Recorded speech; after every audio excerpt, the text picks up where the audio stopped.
Hi, it's your man DB again, and today I want to speak about back aches. Majority of people, at least 60 to 80% of people, suffer from backache at least once in their lives. It has so many types, it has different types and different causes. We have the mechanical backache, which is the most common. We have the inflammatory, like the ankylosing spondylitis, the psoriasis, the arthritis. We have the destructive type, that is metastatic cancers and all that. And we have others. We have the prolapse discs, the menstrual backache, and then we have the fractures. But today I want to solely talk about mechanical backache. What is this mechanical backache? How do you know you have mechanical backache? Education is very vital in patients with mechanical backaches. And these mechanical backache, you have to know the cardinal features so that you realize you have or you don't have a mechanical backache. Hence, the reason for this video. So, a mechanical backache actually, one, it varies with physical activity. That is, it improves on taking rest. It has an acute onset, which is precipitated by bending or lifting heavy objects. It runs a self-limiting course. That is, it terminates on its own, whether you take medication or not, for almost a duration of 3 to 6 weeks. It takes that course.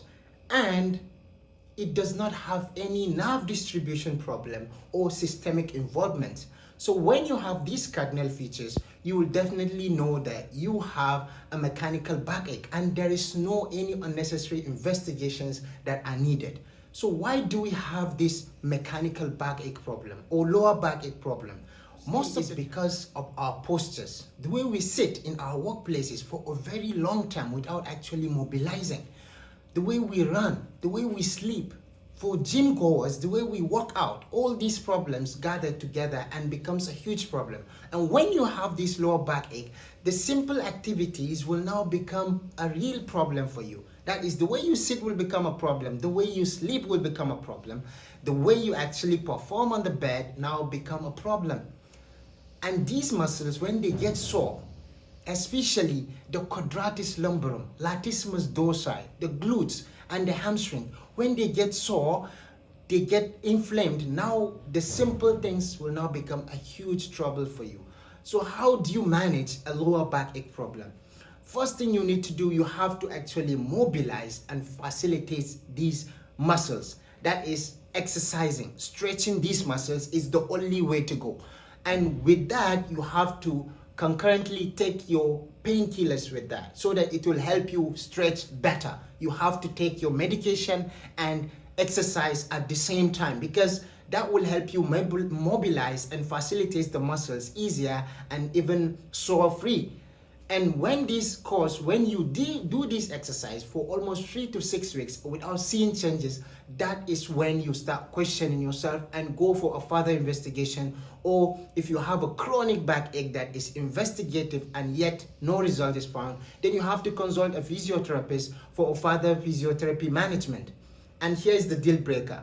Resting actually does not help with lower backache at all. It actually increases the chance of getting a lower backache deformity. So you have to mobilize, guys. Exercise is the way to go. And like always, stick with me. I'm going to show you how these exercises are to be done, how you stretch them, and on what frequency you should do these exercises. The first one is leg kick, and this is good for your glutes and hamstring, and you do this 10 reps of 3 sets, and that will be really good for your lower back. And this is cat and cow pose, 10 reps of 3 sets, will really engage that lower back ache you're having, and will really facilitate the muscle as well as it should be facilitated. The next one is the leg twist. This is really good for your side muscles, the quadratus and the obliques. 10 to 15 seconds of 3 sets will really be enough to engage your muscles. And the next one that we are going to talk about is the